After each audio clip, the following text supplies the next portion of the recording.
train, scream by God as he looks in on them. He picks up a bus and he throws it back down as he waves through the building story center of town. Oh no, they say he's got to go, go, go, Godzilla.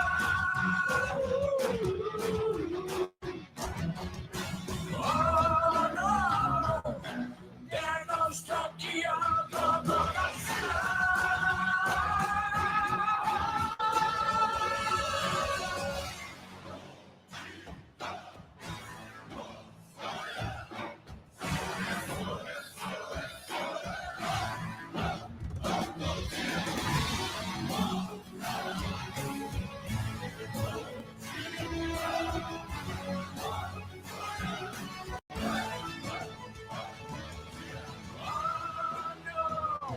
They say he's got to go, go, go, Godzilla.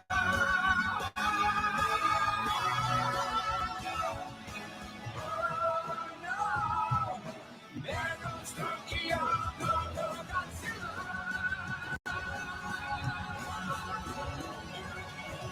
History shows again and again how nature points out the folly of man. Godzilla. History shows again and again how nature points out the folly of man. Godzilla. History shows again the folly of man. Godzilla. Godzilla. Godzilla.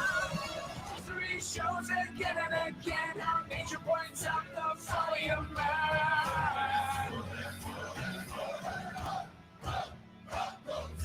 History shows again and again up the folly of man.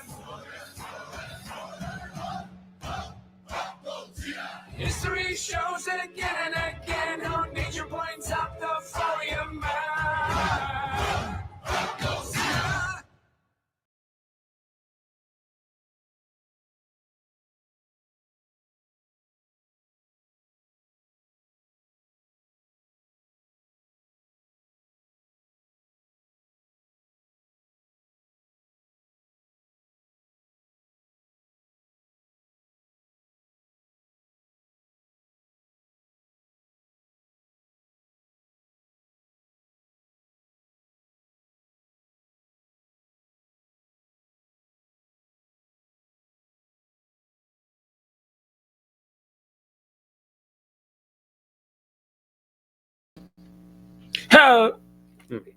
Hello, it's MinusGoji here. Welcome to the Godzilla Mom 4 video. Yes, the one time that year where I get to dedicate my channel to Godzilla videos. Yep, it's that time of year. And what we're doing for this video? Another reaction. Yes, I know. Another reaction. Yeah, don't worry. For the next couple videos, there won't be that much reactions. I'm trying to think of some topics. But don't worry. But today we'll be reacting to Godzilla -1 Kaiju profile by Wikizilla. Yes, I know I did like one. I only did like one Wikizilla reaction. I think that was for the GMK Godzilla. But I'm gonna do another one because I really enjoyed that one. It was a fun reaction. But today we'll be reacting to Godzilla -1. Let's react, shall we?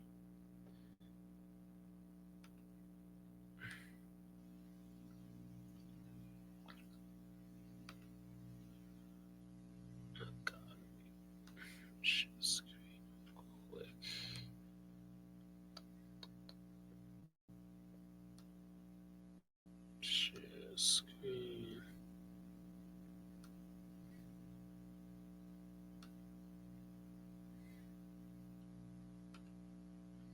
And let's read. Man, this video is like 25 minutes long. In 2007, the Godzilla fandom was jolted awake by the opening scene of a Japanese slice-of-life drama. Always, Sunset on 3rd Street 2 began with Godzilla trashing the character's Tokyo neighborhood, which was soon revealed to be a scenario penned by the local writer. A dynamic sequence heavily reliant on digital effects, it offered a preview into the next era of kaiju movie making.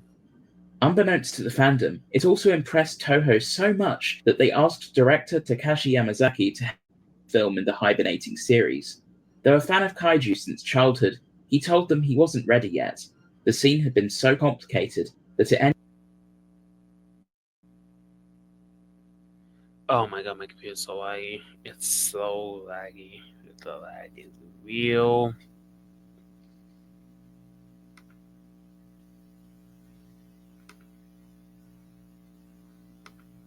Ended up requiring half of his visual effects staff. With his current resources and skills, would be a nightmare. In 2019, still riding high from the overwhelming success of Shin Godzilla, Toho approached him again, and this time he said yes.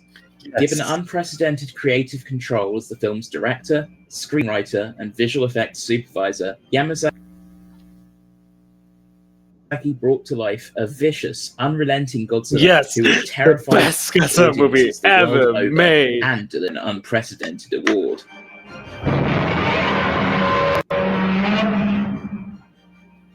Hello Kaiju fans, I'm Cooper, presenting the Kaiju profile for the Godzilla of 2023's Godzilla -1.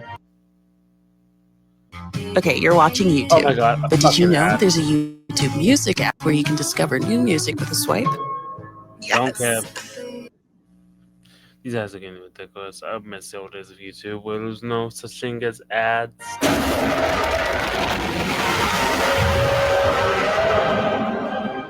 Let's go to audio. Yeah. Godzilla -1 broke series tradition by taking place before 1954, the year in which the original film was released. Spanning 1945 to 1947, its Godzilla is opposed not by vast JSDF divisions, fantastical superweapons, or giant robots armed to the teeth, but by terrified repairmen, civilian volunteers cobbling together whatever ships, aircraft, and tanks they can find in their shattered country. The monster seems to haunt Ensign Koichi Shikishima, who is one of only 2 survivors of his Odo Island raid at the end of the war, and froze up when he had a chance to shoot the monster in the plane he quietly refused to use in a kamikaze attack. Yeah, Shikishima returns to mainland Japan and builds a new life in the ruins of his family's home. So, cue an irradiated, vastly more powerful Godzilla to threaten it all. It's impossible to talk about this Godzilla without bringing up Godzilla the Ride, Giant Monster's Ultimate Battle, a 5-minute flying theatre ride that debuted at the Sabeguen Amusement Park in 2021 and was also directed by Takashi Yamazaki. He largely designed the Ride Goji himself through sketches and digital sculpting in ZBrush, with Kosuke Taguchi creating the final 380 million polygon model. Yamazaki combined elements from the Heisei and Multiverse versions of Godzilla for this heroic incarnation. Aware that the film would contain many aerial shots of the monster, he gave him a small head and large thighs. He described it thusly: "It was both cool and frightening, while still embodying the common elements of the Godzilla tradition. We wanted a vertical stance, with very thick and robust legs, giving the overall shape a mountain-like appearance. We focused on making the lower body very massive and the face frightening, yet unmistakably Godzilla." As usual, he worked with the VFX company that gave him his start in the film industry, Shirogumi, and came to view the short as a test run for -1. Shirogumi learned just how frightening the King of the Monsters could be in close-up shots, which informed the approach they would take with the upcoming feature. After some initial design explorations, with iterations including one with a strong animalistic quality, one with cells that regenerate but create errors, and one with a wicked expression that reminded him of Scarface, Yamazaki opted to use the Ride Goji as a starting point for the -1 Godzilla. Once again, he made a rough model in ZBrush, and Taguchi expanded it into something detailed enough for IMAX. In the process, Godzilla became sharper and more pointy, especially his dorsal plates. His eyes were almond-shaped, almost human, and relatively... I should probably mention dorsal plates. That's probably it's just a little nitpick, but it's just, I don't know. it's just the dorsal plates that like threw me off. Like they're not like the normal brief dorsal plates or like traditional dorsal plates of pretty much every Godzilla. Like they're so recognizable. These dorsal plates are just far in between. Like there's so much. There's like bunch of gaps in between the dorsal plates. Yeah, I think that's probably my main problem with the design. The body of the design looks amazing. It's just the dorsal plates of the MinusGoji is probably my biggest nitpick with the design. Yeah, even after like a whole year of the movie being released, I'm still not a big fan of the dorsal plates on that Godzilla. But the rest of the design is cool. It's just the dorsal plates I'm not really a big fan of. It's just a minor nitpick, but I do enjoy this Godzilla. He's pretty goddamn scary in that movie. Yeah, he's pretty damn scary. He's he's scary. He's a terrifying beast. Relatively small in imitation of Hollywood Godzillas. As in Godzilla vs. King Ghidorah, Godzilla first appears in a pre-irradiated form during World War II. This form was given a stance and proportions closer to that of a real theropod dinosaur. Behind the scenes, a muscle simulation was conducted to make it move more convincingly. Such measures were deliberately avoided with the mutated Godzilla, who Yamazaki viewed as both a monster and a deity, to keep him from moving too animalistically. Shirogumi also forewent motion capture, in contrast with Shin Godzilla. A physical model of Godzilla was 3D printed as a reference, though Yamazaki admitted it was also kind of a setup because I just wanted a 3D printed Godzilla from -1. As a screenwriter, Yamazaki wanted this Godzilla to feel like the physical embodiment of a kind of negative energy tied to people's fears, worries, and disillusionment, a raging spirit who must be calmed by the populace. Writing the script during the thick of the COVID-19 pandemic, his frustrations at the Japanese government's early response also bled onto the page. He set the film post-World War II to give the human cast as few resources as possible to oppose Godzilla with, along with his general fondness for the Showa era. He sought to revitalize the original Godzilla's embodiment of war and our collective anxieties about nuclear arms. As in a scene from GMK, Godzilla's atomic breath causes nuclear explosions, and as many commenters have noted, the way his dorsal fins rise and fall as he charges his most powerful weapon evokes the control rods in nuclear reactors. This is also the first Godzilla who is actually shown being mutated by a nuclear test on screen. For Godzilla's roar, sound designer Natsuko Inoue used the roars played over the opening credits of the original 1954 film as a starting point, then gradually added width and deep bass tones. He initially tried creating original roars through experiments with a contrabass, much as Ichiro Minawa and Akira Ifukube did in 1954, but Yamazaki deemed the results too modern and animal-like. Much has been made of the astonishing visual effects Shirogumi generated for Godzilla -1, with far less resources than the typical Hollywood blockbuster. With a budget somewhere below $15 million, 35 VFX artists finished 610 shots in 8 months. Yamazaki spotlighted the efficiencies of his approach. Most directors lack the technical expertise to directly supervise visual effects, but he could quickly make suggestions and sign off on shots just by walking or scooting around the Shirogumi office. Yamazaki found himself making a lot of hand gestures to demonstrate how he wanted Godzilla to move. Yamazaki's wife, Shimako Sato, also observed that Godzilla's behavior reminded her of the 2 cats they got just prior to the start of production. Those kitties are so he believes cute. he was subconsciously nudging his animators towards giving the monster more feline tendencies. Those kitties are so cute. A dinosaur-like monster, well known to the people of Odo Island, Godzilla slaughtered nearly all of the Japanese mechanics stationed there at the end of World War II. The monster is not known to have crossed paths with humanity again until the summer of 1946, when he was mutated by one of the 2 American atomic bomb tests at Bikini Atoll that made up Operation Crossroads. The film's novelization, written by Yamazaki himself, specifies that the test was Baker, the second of the 2, and the shot of the test in the film is consistent with footage of the Baker test as well.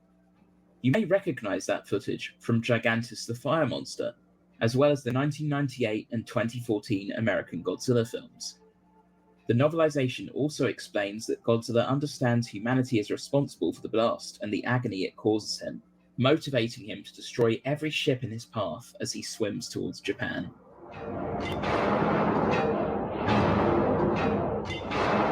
During the closing days of World War II in 1945, Godzilla came ashore on Odo Island at night and entered a Japanese military air repair base, provoked by a searchlight. Kamikaze pilot Koichi Shikishima, who had feigned a malfunction to avoid carrying out his deadly mission, climbed into a Zero fighter on the airfield to attack the creature with its guns, the most powerful weapons on the island. Just before he could fire, he froze up as Godzilla stood in front of him. The panicked mechanics nearby opened fire on Godzilla, enraging him and causing him to brutally dispatch them all. By morning, the only survivors were Shikishima and the lead mechanic, Sosaku Tachibana, who blamed Shikishima for failing to act. The incident was covered up by the Japanese government, with the official story being that the men on the island were wiped out by American forces. In July 1946, Godzilla was caught in one of the American military's Operation Crossroads nuclear weapons tests at Bikini Atoll, irradiating and mutating him. Now substantially larger and even more enraged, Godzilla began destroying American vessels in his path as he approached the Japanese archipelago. Due to ongoing tensions with the Soviet Union, the American military refused to take action against Godzilla in the Pacific and warned the Japanese to begin preparing for the worst. In 1947, the minesweepers Shinsei Maru and Kaishin Maru were ordered to stall Godzilla until the Japanese battlecruiser Takao, returned by the Allies in light of the crisis, could arrive and attack him. Shikishima, now a crew member on the Shinsei Maru, saw a destroyed ship and deep-sea fish floating to the surface, and immediately recognized that the culprit was the creature he saw on Odo Island. Godzilla ambushed the Kaishin Maru and gave chase to the Shinsei Maru. Shikishima's crewmates Kenji Noda and Shiro Mitsushima detonated a mine against the monster's dorsal fins to absolutely no effect. They tried again. The second mine became lodged in Godzilla's mouth, but the detonator switch failed to work, and Shikishima detonated it with a machine gun. The blast destroyed a large part of Godzilla's cheek, only for it to instantaneously regenerate before the crew's eyes. As he rose from the water, the Takao arrived and began firing at him. Godzilla turned his rage to the cruiser and grabbed it, tearing it apart viciously with his claws. The ship's guns unloaded on Godzilla again, causing him to fall backwards into the sea. However, the creature swam underneath the Takao and obliterated it in an instant with an explosive heat ray. Godzilla then surfaced amid the ashes and smoke, emitted a terrifying roar, and continued towards Japan. With no viable countermeasures available to stop the monster, the Japanese government declined to reveal his existence to the public, out of fear of inciting a panic.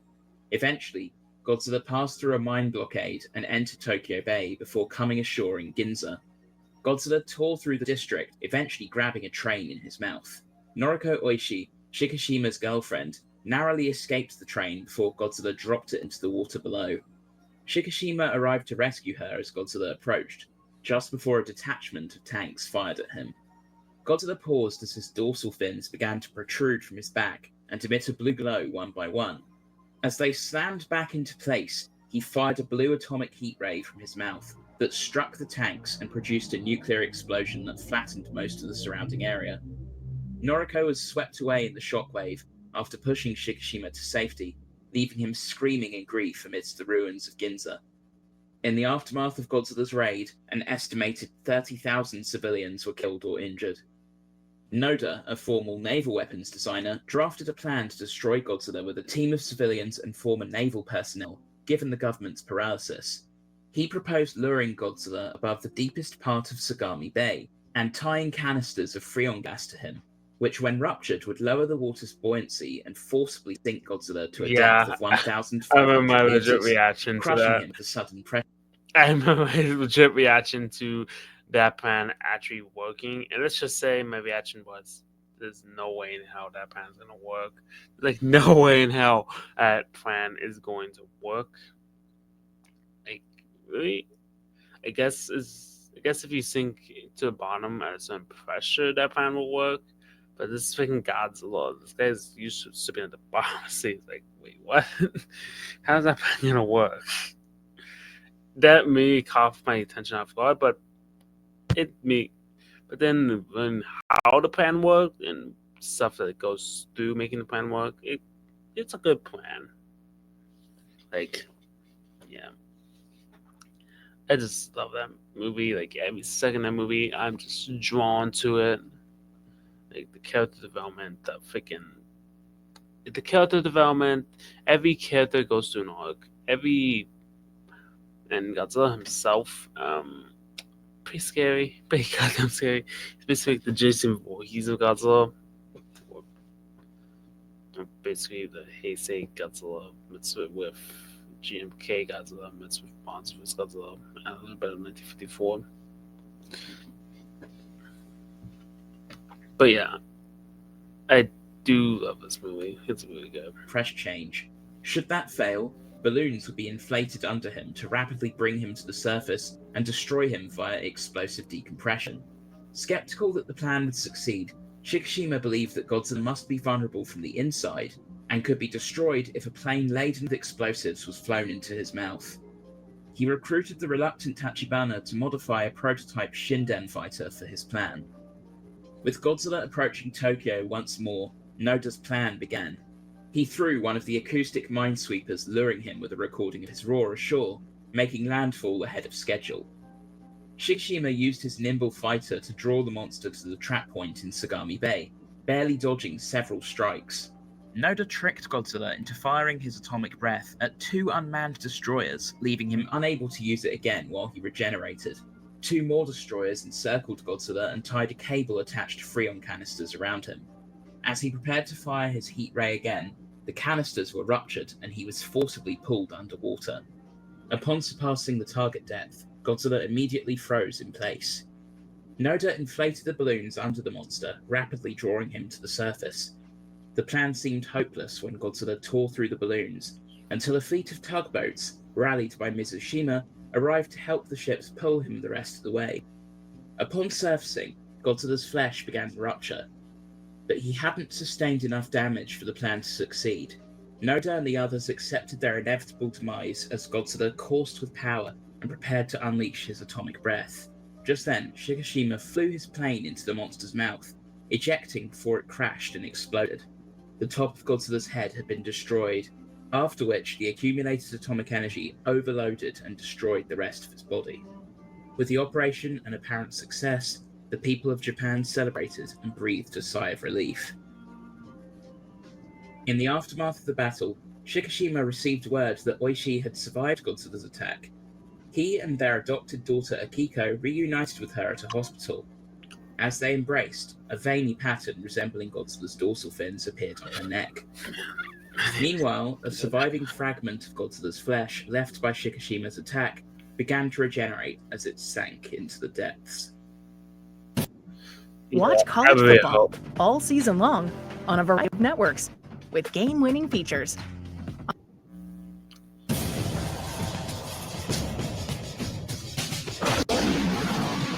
Godzilla's atomic breath has been creeping up in power for decades, but in Godzilla -1, it finally reached the point of an actual nuclear weapon. Director Takashi Yamazaki has described it as the strongest weapon on Earth at the time of the film's 1947 setting. Taken literally, this would mean it has an explosive yield exceeding that of the nuclear bomb used in the Trinity test, 100 terajoules. Godzilla used it just 3 times in the film, against a heavy cruiser Takao, 4 tanks in Ginza, and 2 uncrewed decoy destroyers, Yukaze and Keiaki, during the opening phase of Operation Wada Sumi. The heat rays obliterated his targets with ease, and in the latter 2 cases, also generated shockwaves that killed thousands in Tokyo, and assailed the Yukikaze and Hibiki with massive waves. The novelization specifies his atomic breath was hot enough to sublimate, transform instantly from a solid to a gas, the iron into Takao, as well as the National Diet building and the surrounding structures. It also states that the shockwave of the blast in Ginza and the vacuum that followed pulverized everything within a 6-kilometer radius. Prior to his mutation, Godzilla barreled through a watchtower on Odo Island and killed the mechanics who opposed him with a flurry of bites, stomps, and tail whips. As a full-fledged kaiju, he demolished Takao's superstructure with his claws, and did the same to the Nippon Theater, with tail whips proving even more effective against other buildings in Ginza. Later, he hurled an acoustic minesweeper a sizable distance to shore. The -1 Godzilla is a skillful ambush predator. He caught the Kaishin Maru completely by surprise with an underwater strike, Yeah, and he's from destroyed the Russia. Takao by Rip. firing his He's atomic always breath out. through the ship Oh, from below, man. out of reach of its cannons. Godzilla has always been amphibious, but he's probably never spent so much of his screen time in the water as he does in Godzilla -1. Behind the scenes, this was the result of compositor Tatsuji Nojima's uncommon skill at simulating water, Yeah, one of the most because difficult he saw elements to Jaws. animate. While capable of Let's be somehow real. floating upright in deep Let's be water like real. many He probably got that inspiration from Jaws. Let's be real. Let's be real. That first scene where Godzilla was chasing the boat. Let's be real. You got that inspiration from Jaws. Let's be real. Let's be real, people. You got that from Jaws. Come on. Let's come on. many Godzillas before him, he also adopts a more crocodilian swimming style while on the hunt. On land, he moves slowly, but is still capable of sudden, violent action. The -1 Godzilla's ability to regenerate is a natural trait which has allowed him to survive from ancient times, as stated by Yamazaki. His novelization also spells out that Godzilla's regeneration allowed him to survive the Baker nuclear test. Godzilla was severely burned from exposure to the blast, and when he attempted to heal the damage to his skin, he underwent a rapid full-body mutation, which resulted in him taking on his familiar appearance. Godzilla first clearly demonstrated his regeneration in the film after Shikishima exploded a mine in his mouth, ripping a hole in his cheek. The kaiju floated motionless for a moment, then regrew both his skin and teeth in a matter of seconds. While stunned and injured by Takao's colossal 20-centimeter naval guns, Godzilla quickly recovered from these attacks as well, even after a point-blank volley. The 75mm guns of the Type 4 Cheeto medium tanks sent against him in Ginza fared even worse, getting his attention but without any visible effect. The most impressive feat of Godzilla's regenerative powers came after the destruction of his body at the conclusion of Operation Wadasumi. Though the vast majority of his body disintegrated into scraps, a single fragment remained alive as it sank into Sagami Bay. Following Godzilla's destruction of Ginza, police officers deployed to the ruins of the district blocked the area off from the rest of Tokyo, both due to high radiation levels and to collect shards of Godzilla's body. Through an unknown process, Godzilla's cells can become incorporated into the bodies of other living things, as evidenced by the mysterious dorsal fin-shaped pattern on Noriko's neck. Yamazaki waited until April to confirm the source of the pattern, adding that he made the decision to add it while he was shooting the scene. He reasoned that it would help explain how she survived the shockwave of the nuclear explosion. Godzilla's flesh is vulnerable to damage from his own atomic breath. The energy released is so intense that Godzilla's skin on his face and neck is scorched by it. This limited how often he could fire his most powerful weapon, and became key to the success of Operation Wadasumi. Even in the heat of battle, he waited several minutes to regenerate before charging it up again. There are several caveats to Godzilla's impressive regeneration. While he's able to repair minor injuries relatively quickly, the amount of time required for him to regenerate increases according to the magnitude of the injury. Apart from the limitations this places on his atomic breath usage, he was unable to begin regenerating from the severe decompression damage to his body before Shikishima landed the final blow with the Shinden. Godzilla's regeneration also isn't perfect, as the mine detonated inside his mouth left behind a visible light brown scar on his cheek. Although Godzilla is able to survive at a wide range of water pressures, as evidenced by him pulling fish up from the depths when he surfaced, he cannot change depth too quickly, or he will suffer serious barotrauma. Though his regeneration and general toughness allow him to quickly recover from, or outright brush off external conventional attacks, Godzilla's insides are much more vulnerable. Shikishima sought to exploit this vulnerability by flying the Shinden, loaded with the number 25 and number 50 bomb, into his mouth. The resulting explosion destroyed the monster's head, with the rest of his body soon crumbling.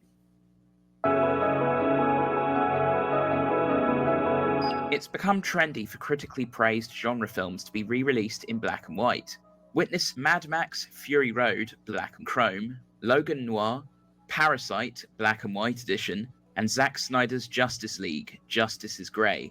Toho jumped on the trend with Shin Godzilla Orthochromatic, released in October 2023. inspiring Takashi Yamazaki to begin the process of a desaturated Godzilla -1 edition before the color version was even finished. Colorist Masahiro Ishiyama adjusted the saturation shot by shot, with a focus on emphasizing characters and making every frame, as Yamazaki requested, look like it was taken with a Leica camera. Released in Japanese theaters on January 12, 2024, and reaching the US just 2 weeks later, Godzilla -1 minus color became an especially prominent example of the black and white edition, available on Netflix and receiving its own individual home video editions in Japan.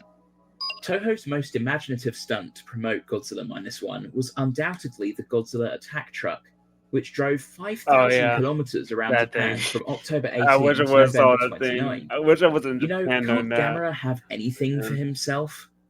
After the campaign, the statue took up residence in Nagoya's Hisaya Odori Park from June to September. Sci-Fi Japan has some making-of pictures. Unfortunately, we don't actually know who built the thing. Even the short-lived official site offers no answers. Two versions of the -1 Godzilla joined Godzilla Battle Line in December 2023, and almost a year later, they remain among the game's elite units. Godzilla 2023 can be summoned underwater deep into enemy territory.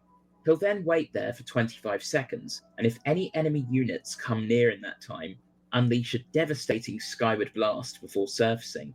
Once he surfaces, he has 15 seconds of regeneration, and attacks with tail swings.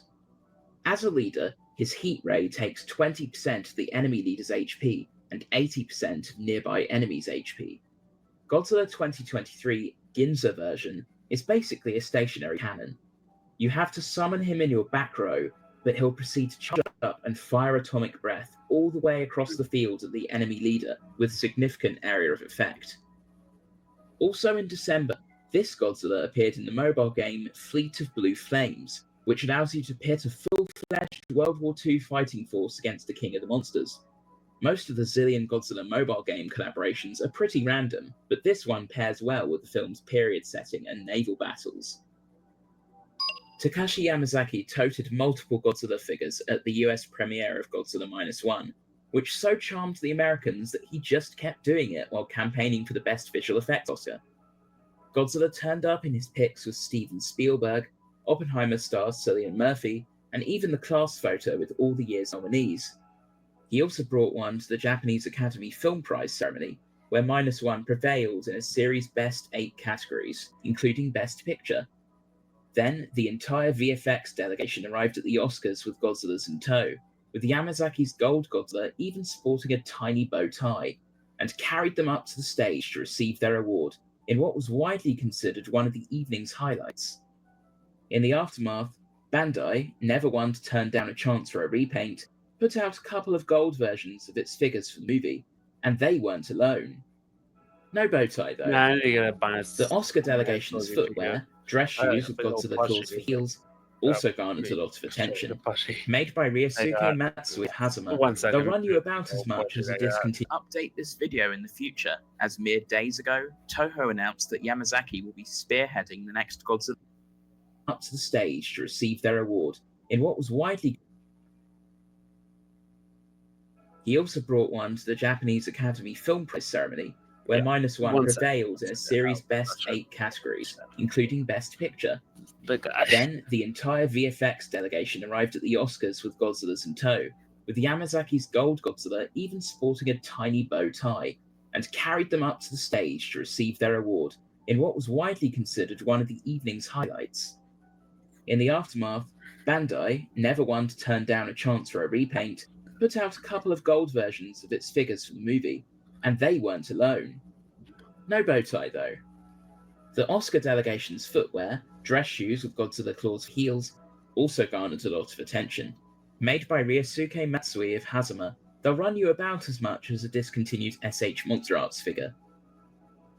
That's all there is for the -1 Godzilla, but we may have to update this video in the future, as mere days ago, Toho announced that Yamazaki will be spearheading the next Godzilla movie. A direct sequel to -1 isn't confirmed, but definitely possible. Until then, thank you for watching. I better hope it's a -1 sequel. That movie deserves a sequel. That movie deserves a sequel. I want -2, baby. Yeah. -2. I need a sequel to Godzilla -1. That movie Get up was to a sequel. 70% off trees at Michael's. All Christmas trees are on sale now. Plus, Oh yeah, I should probably do like a video discussing possibilities for the sequel. Yeah, that's what I got to talk about. All right, that was a good video. Enjoyed it. It was really good. Stuff were pretty accurate. Like most of the stuff were pretty much on points with the profile. I enjoyed the trivia session, even though I got a little bit distracted. Oh yeah, maybe show the big old plushie. 1 second. I'll be right back. You know, it's like editing Jay, editing Javier. I mean, editing I know. 1 second. I'll be right back. I'll be right back. I got this guy. Yeah, I know. I finally got a Godzilla plushie. Look, he's so big and fluffy and warm and cozy. He's so big and fluffy and warm and cozy. You can hug him. I love him. He's so fluffy. He's so fluffy. He's so big and fluffy. I know. I know. I know. I couldn't help myself. This thing costs like what, $50? Yeah, $50. Like $56 including tax. This thing was expensive as hell. But yeah, I couldn't resist. He was so cute and fluffy. He was so big and fluffy. Oh, I want to squeeze him. I want to squeeze him. Oh, he's so big and fluffy. Finally got a Godzilla plushie. Yeah. Finally, and it's a MinusGoji plushie too. Yeah, he's so big and fluffy. Oh, I want to squeeze him. Yeah, finally got a plushie. But yeah.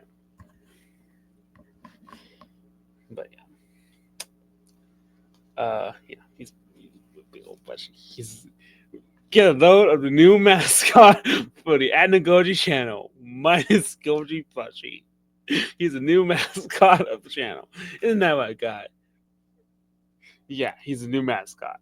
Yeah, he's. Okay. Let's stop.